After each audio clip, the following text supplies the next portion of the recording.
You keep an eye on this one. Pulp Fiction shook up American movies and pop culture in a big way.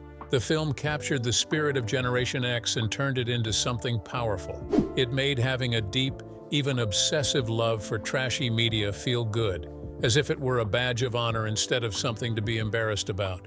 For the next 10 years after its release, numerous movies attempted to copy it. The movie tells several wild, overlapping stories. There's a pair of hitmen played by Samuel L. Jackson and John Travolta.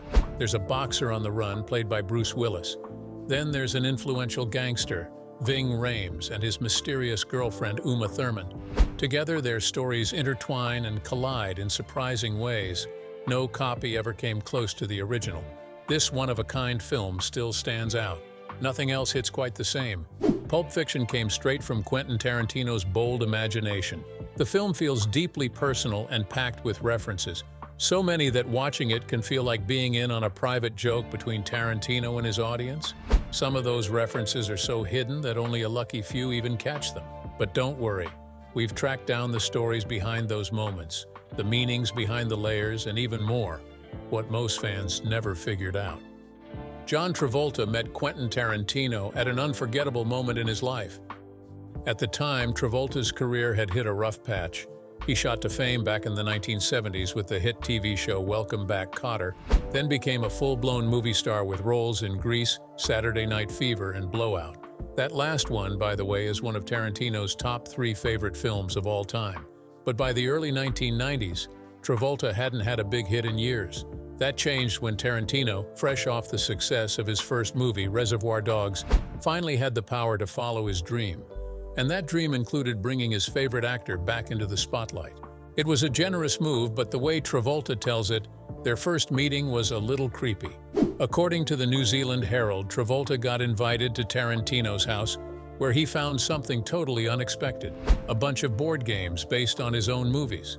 He just had this fantasy of being with his favorite actor and playing the board games from that actor's movies, Travolta said. Luckily, Travolta didn't take it the wrong way. He actually thought it was sweet and endearing. Maybe that's because, as the article jokes, he'd never seen misery. Jules's Bible passage isn't really biblical. Pulp Fiction is packed with unforgettable lines, but one speech stands above the rest.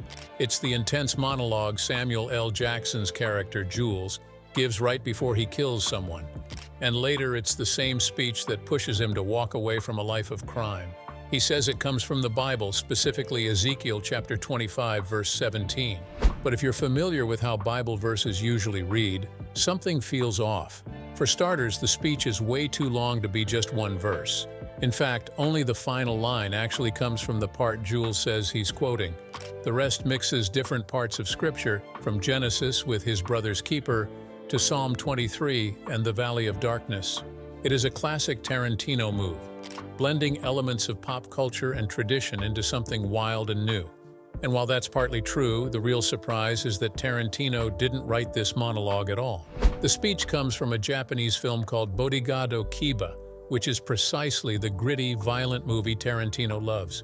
It's a low-budget comic book adaptation starring martial arts legend Sonny Chiba. When the film was released in the United States under the new title The Bodyguard, the distributors added a dramatic voiceover at the beginning. That speech, right down to the fake Bible reference, is almost the same as Jules's big moment. Of course, Tarantino made one key change. He took out the line that said, "And you will know my name is Chiba the Bodyguard when I lay my vengeance upon them." The history behind the suitcase. For more than 25 years, Pulp Fiction fans have asked the same burning question: what's in the briefcase? We first see it when Jules Winfield, played by Samuel L. Jackson, and Vincent Vega, played by John Travolta, go to recover it for their boss, Marcellus Wallace, played by Ving Rhames. But the movie never actually shows us what's inside. All we get is a glowing golden-orange light when Vincent opens it, and that only makes the mystery deeper. That mystery became a significant factor in the film's enduring appeal. It kicked off endless fan theories and wild guesses about what could be in the case.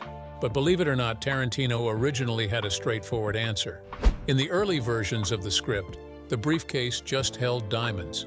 According to the book Pulp Fiction, the complete story of Quentin Tarantino's masterpiece, shared via Lifehacker, Co-writer Roger Avary told Roger Ebert in a 1997 interview, "Diamonds just seemed too boring and predictable. It was therefore decided that the contents of the briefcase were never to be seen. This way, each audience member would fill in the blank with their own ultimate contents." Avery also mentioned that the glowing orange light bulb inside the case was added later, and that he personally thought it was a bad idea. Tarantino may have taken some inspiration from the classic 1955 film Noir Kiss Me Deadly, which also features a mysterious glowing case. Just like in Pulp Fiction, the contents are never revealed. So what's in the briefcase? That's still up to you. Lance's cereal is one of Tarantino's most prized possessions.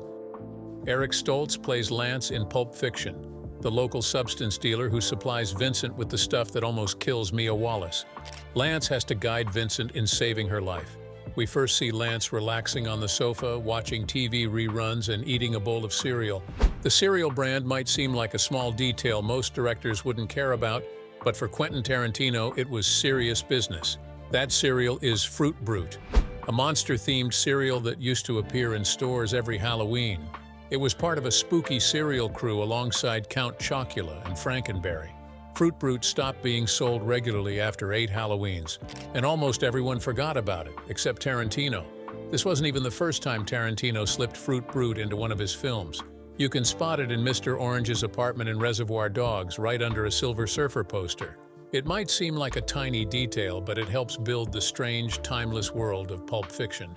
In this world, Vincent might carry a 90s-style cell phone, and the Vietnam War might be a distant memory in Butch's past, but the 70s never really ended. Tarantino's secret muse. Quentin Tarantino often referred to Uma Thurman as his muse while they collaborated on Pulp Fiction and the 2 Kill Bill movies. But years later, Thurman spoke out against the idea of male directors labeling women as their muses. Surprisingly, Tarantino might have had a second muse during Pulp Fiction, Jennifer Beals, the actress famous for Flashdance. She didn't act in the film or work behind the scenes, but she did get a special thanks credit. In a 2004 interview with Steppin' Out magazine, Beals explained, "Quentin and I are friends. He stayed at my house quite a bit during the making of that movie, so that's probably why he thanked me." Beals later appeared briefly in a segment directed by Tarantino for 4 Rooms, but she has never been in one of his solo feature films. She also talked about Tarantino in a behind-the-scenes video for From Dusk Till Dawn, even though she wasn't involved in that movie. Vince's car belonged to Quentin Tarantino. Pulp Fiction brought John Travolta's cool back when he played Vincent Vega. Vincent has cool clothes, cool lines, and of course a cool car. And here's a fun fact. Tarantino knows cool because that red Chevy Vincent drives is actually his own. The director bought the 1964 Chevy Malibu Supersport 5 years before Pulp Fiction, using money he earned from selling the script for True Romance. This model is part of the Chevelle series, Chevrolet's first muscle cars, and it's a favorite among classic car lovers. Owning such a cool car made it a tempting target for thieves, and maybe seeing it on screen caught a carjacker's eye because the Malibu disappeared from Tarantino's Los Angeles home the same year Pulp Fiction premiered. Tarantino likely thought he would never see it again. However, he regained it more than 15 years later. The car was found in 2013, and the person who had it at the time was not charged. That seems fair, considering the car changed owners many times after the original theft. Tarantino tapped high and low culture for the dance contest scene. Quentin Tarantino loves slipping movie references into his films, and the twist contest at Jackrabbit Slim's is a perfect example. In the Chit Chat documentary included with the Blu-ray, John Travolta stated that Tarantino showed him Jean-Luc Godard's Bande Apart to capture the vibe he wanted.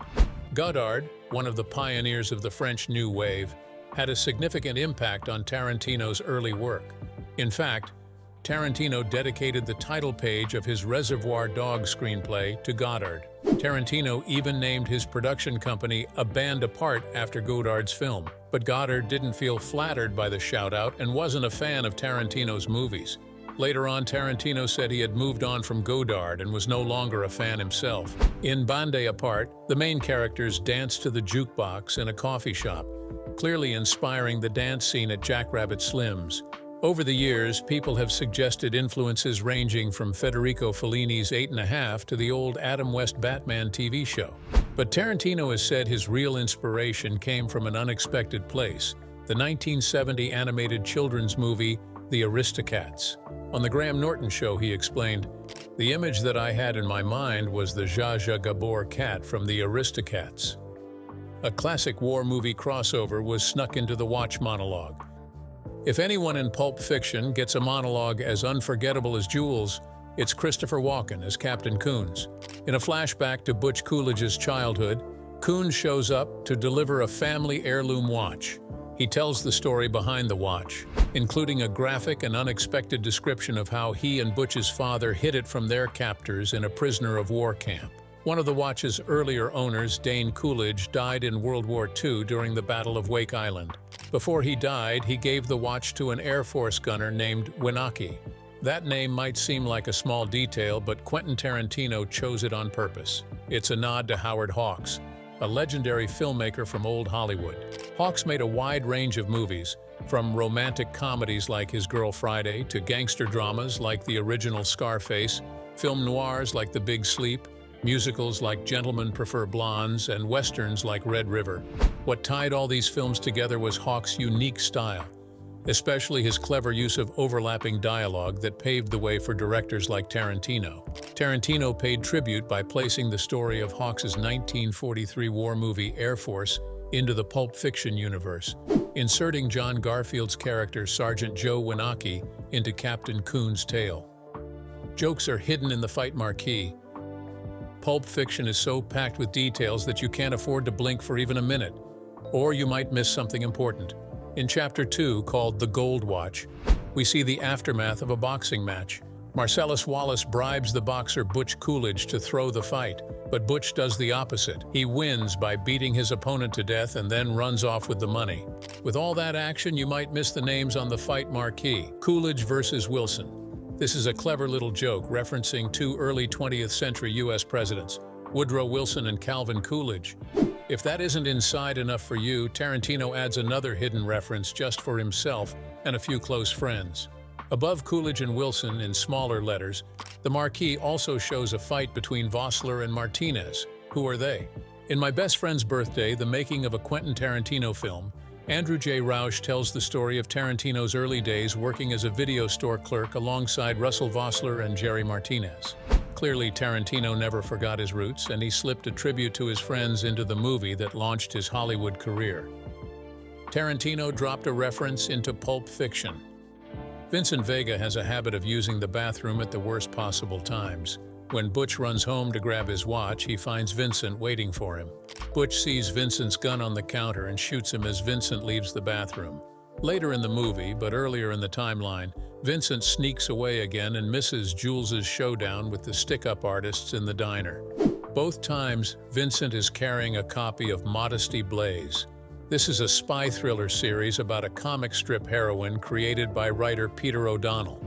Modesty Blaise is a former war orphan and international criminal who does freelance work for the British Secret Service. Quentin Tarantino clearly loves this character and almost made the character his own. At one point, Miramax bought the rights to Modesty Blaise, hoping Tarantino would turn it into a big screen movie, but nothing ever happened. To keep the rights, the studio quickly made a direct-to-video film called My Name is Modesty. And by quick, we mean really quick. The whole movie was made in 18 days with a director who had only been on the job for 1 week before filming started.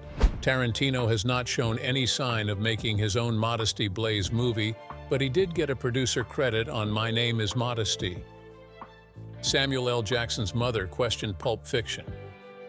The nonlinear storytelling in Pulp Fiction was groundbreaking in 1994, thanks to editor Sally Menke's Oscar-nominated work. The movie begins with a prologue featuring two characters whose connection to the main story remains unclear until the very end. It also shows the deadly consequences of Vincent's decision to keep living a violent life before we even see him make that choice. Pulp Fiction blew audiences' minds. Quentin Tarantino didn't invent this style. Writers like James Joyce in Ulysses and Kurt Vonnegut in Slaughterhouse-Five used it. And movies like Citizen Kane showed it too, but Tarantino made it a crowd-pleasing trick. His work inspired hundreds of imitators, from Christopher Nolan's groundbreaking hit Memento to the complex stories in Paul Thomas Anderson's Magnolia, and even Quentin Tarantino's own later films, but not everyone loved it. In a documentary extra called Not the Usual Mindless Boring Getting to Know You Chit-Chat, Samuel L. Jackson remembered his mom saying, "I remember my mom saying, 'Why didn't they put the movie together right? It was jumping all over the place back and forth. You're dead, you're alive, you're back, you're here.' I said, 'Ma, that's just how the movie works. Everybody can't watch it. Apparently you can't.'" Tarantino had a script for a Pulp Fiction. Vincent Vega's name might ring a bell for fans of Tarantino's first movie, Reservoir Dogs. In that film, the only crew member with a real name is Michael Madsen's wild character, Mr. Blonde, also known as Vic Vega. This is no accident. Tarantino imagined these two characters as brothers and even wrote a whole script about their relationship. A couple of years ago, Michael Madsen shared some details. Vince and Vic would have met after getting out of prison in different states. Then they would have started a club in Amsterdam, which connects perfectly with Vincent's famous talk about the city in Pulp Fiction. Sadly, other projects kept getting in the way, and now both Madsen and Travolta are too old to play their younger versions. The idea has resurfaced, but this time the story would take place after the characters' deaths, focusing on two other Vega brothers meeting at their siblings' funeral. For now, though, it seems like both versions will live only in the fans' imaginations. The secret connection to Four Rooms and Fresh. Quentin Tarantino loves hiding little connections between his movies, but one of the sneakiest links in his universe doesn't actually come from him. The film Four Rooms is an anthology with 4 segments, and Tarantino wrote and directed one of them. Fresh has no direct Tarantino involvement, but it stars Samuel L. Jackson, who appears in many of Tarantino's films.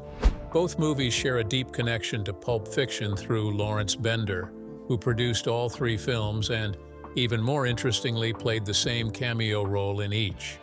In all 3 movies, released between 1994 and 1995, Bender is credited as long-hair yuppie scum.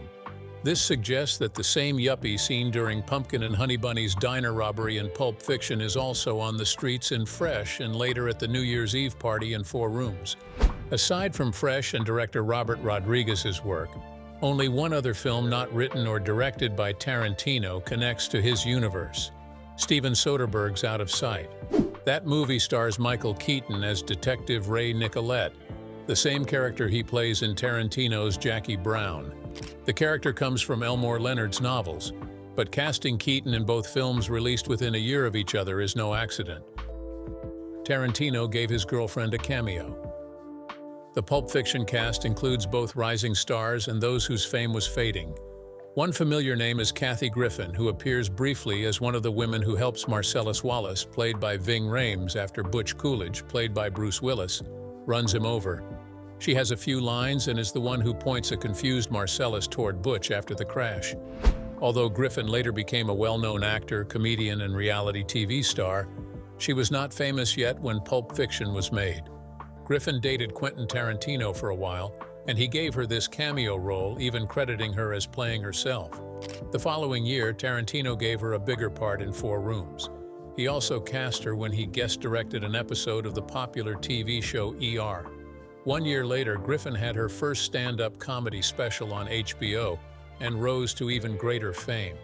Griffin says Tarantino helped her break into the industry by taking a chance on her, and even though their romantic relationship didn't last, they have stayed on good terms over the years. Danny DeVito made the film. Danny DeVito is best known as an actor, so it might surprise you that he was involved in Pulp Fiction, even though he did not appear on screen. His role was entirely behind the scenes. DeVito was one of the film's executive producers, and he was actually the very first person to support the project before the script was even written. After making a name for himself as a successful actor, DeVito shifted toward producing in the early 1990s. One of the first projects he chose to back was Pulp Fiction. He told The Guardian, "I hadn't seen Quentin direct or act. I hadn't even seen Reservoir Dogs when I bought his next project, which wasn't even written. It was just about him.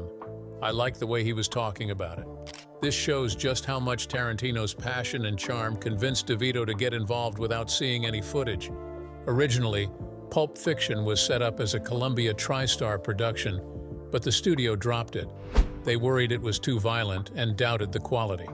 That's when DeVito stepped in and personally made sure the film found a new home at Miramax.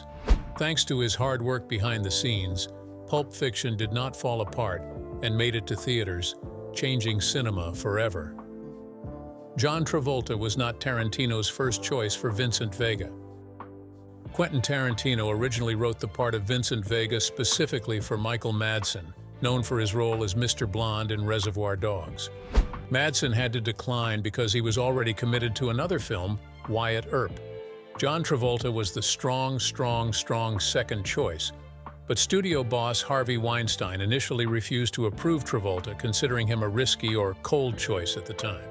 Tarantino's agent, Mike Simpson, explained that Weinstein was open to many actors like Daniel Day-Lewis, Sean Penn, or William Hurt, but not Travolta. After Tarantino threatened to walk away from the project, Weinstein reluctantly gave the green light for Travolta to be cast. This decision helped revitalize Travolta's career, which had been in a slump for years. Bruce Willis was not the first choice for Butch Coolidge. The role of Butch, the boxer, was initially offered to Matt Dillon. Dillon offended Tarantino by not directly telling him he wanted the role after reading the script. According to Tarantino's agent, Dillon said, "Let me sleep on it," but never confirmed directly. Tarantino made it clear that if Dillon didn't express direct interest face-to-face, he was out. This opened the door for Bruce Willis, who went on to play the role brilliantly. The script was notoriously profane. At the time of release, Pulp Fiction was the second most foul-mouthed movie ever, featuring 265 uses of the F-word. The only film with more was Tarantino's own Reservoir Dogs. Since then, several other movies have surpassed Pulp Fiction, including Swearnet, 935 uses, and The Wolf of Wall Street, 569 uses. John Travolta's obsession with portraying a heroin addict. Travolta had no personal experience with heroin and wanted to portray the addiction authentically. Tarantino introduced Travolta to a white-collar heroin addict. Travolta also spent time with street addicts, taking notes to study their behavior. One addict suggested an unusual method to mimic the heroin bottom envelope feeling: get plastered on tequila and lie down in a hot pool. Travolta followed this advice to understand better and convey the physical effects of heroin. Samuel L. Jackson's Jerry Curl was an accident. Quentin Tarantino wanted Samuel L. Jackson to wear a big afro wig for his character, Jules Winfield. A production assistant accidentally purchased a Jerry Curl wig instead. Tarantino initially objected, but Jackson preferred the Jerry Curl, saying it was the right look for the character. Tarantino eventually agreed, and that hairstyle became iconic. Equal pay for the main cast. Producer Lawrence Bender negotiated equal pay for the main cast. Each lead actor received about $2,000 per week. John Travolta worked for around 7 weeks, earning roughly $140,000. Travolta joked that the money barely covered his rent at the Four Seasons Hotel during filming. Tarantino's shared movie universe theory. Tarantino has confirmed all his movies exist in a shared, layered universe. There is a realer-than-real universe where most characters exist. Additionally, there is a movie universe where films like From Dusk Till Dawn and Kill Bill take place. Characters from Pulp Fiction and Reservoir Dogs might watch Kill Bill as a movie within their own fictional universe. For example, Jules Winfield talks about wanting to become a drifter in Pulp Fiction. 10 years later, Samuel L. Jackson plays a drifter in Kill Bill Vol. 2. Uma Thurman's character Mia Wallace describes a fictional TV show called Fox Force 5 in Pulp Fiction, which is essentially a prelude to the plot of Kill Bill, in which she stars years later. The making of Pulp Fiction. Pulp Fiction came out in 1994. It's an American independent crime movie that Quentin Tarantino wrote and directed. He came up with the story along with Roger Avary. The film follows 4 distinct yet interconnected stories, all set in Los Angeles. Each one delves deeply into crime, violence, and the complex, often messy lives of the people involved. It stars John Travolta, Samuel L. Jackson, Bruce Willis, Tim Roth, Ving Rhames and Uma Thurman. These characters cross paths in unexpected ways. The title Pulp Fiction originates from the old pulp magazines and gritty crime novels that were popular in the mid-20th century. Those stories were known for their graphic violence, fast-paced plots, and tough, snappy dialogue. Tarantino's film pays tribute to that entire style while completely inverting it. In the last months of 1992, Quentin Tarantino flew out of Amsterdam. He had spent about 3 months there, coming and going, while staying in a small one-room apartment. The place had neither a phone nor a fax machine. That's where he worked on the script that eventually turned into Pulp Fiction. The story followed a group of criminals living on the edge of Los Angeles. He filled around 12 school notebooks with his handwriting. Tarantino, who was 30 years old at the time, carried those notebooks with him on the plane back to Los Angeles. But the screenplay was a total mess. His notes covered hundreds of pages and were nearly impossible to read. It was about going over it one last time and then giving it to the typist, Linda Chen, who was a really good friend of mine, Tarantino said. She really helped me. At the time, Linda Chen worked as both a typist and an unofficial script consultant for Robert Towne. Towne was best known for writing Chinatown, and many people considered him a legendary screenwriter. Chen explains how Tarantino became curious about the way she worked with Towne and his small team. Quentin was fascinated by the way I worked with Towne and his team, she says, explaining that she basically lived at Towne's condominium. She spent her time there typing, researching, and giving feedback while he developed the movie The Two Jakes. He would ask the guys for advice, and if they were vague or disparate, he would say, "What did the chink think?" she recalls. Quentin found this dynamic of genius writer and secret weapon amusing. It began with calls where he was just reading pages to me, she continues. Soon the calls turned more urgent. He started asking her to meet him for late-night dinners, sometimes around midnight. But he couldn't drive, so Chen always had to pick him up. He had lost his driving privileges because of unpaid parking tickets. She already knew Tarantino was a mad genius. He once said that his early drafts looked like the diaries of a madman, but according to Chen, they were even worse. His handwriting is atrocious.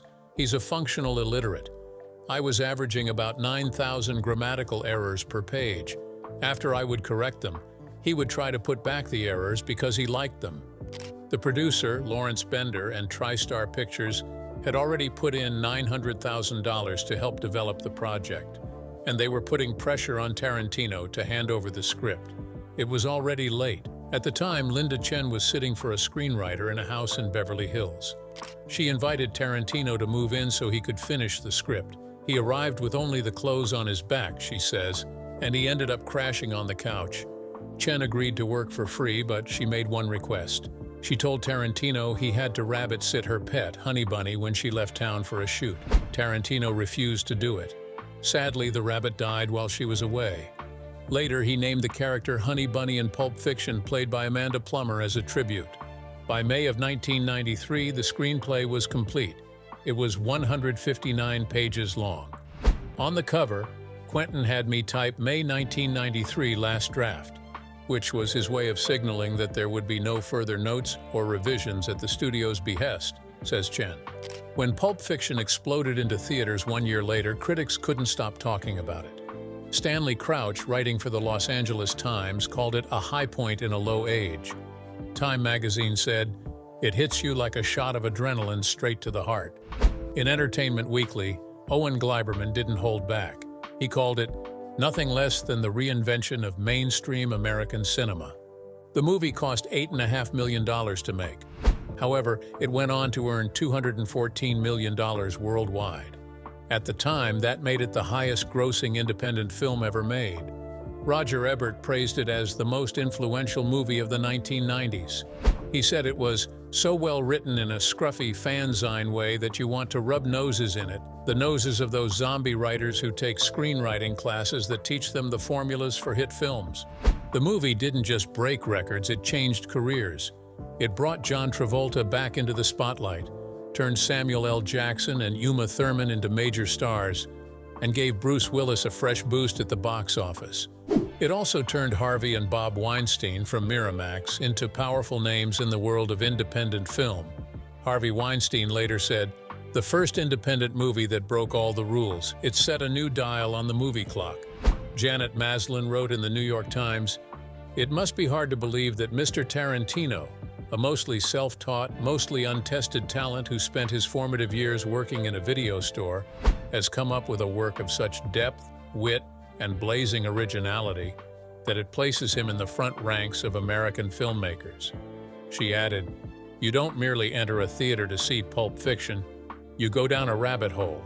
And in The Independent, a British critic named John Ronson wrote, "Not since the advent of Citizen Kane has one man appeared from relative obscurity to redefine the art of movie making."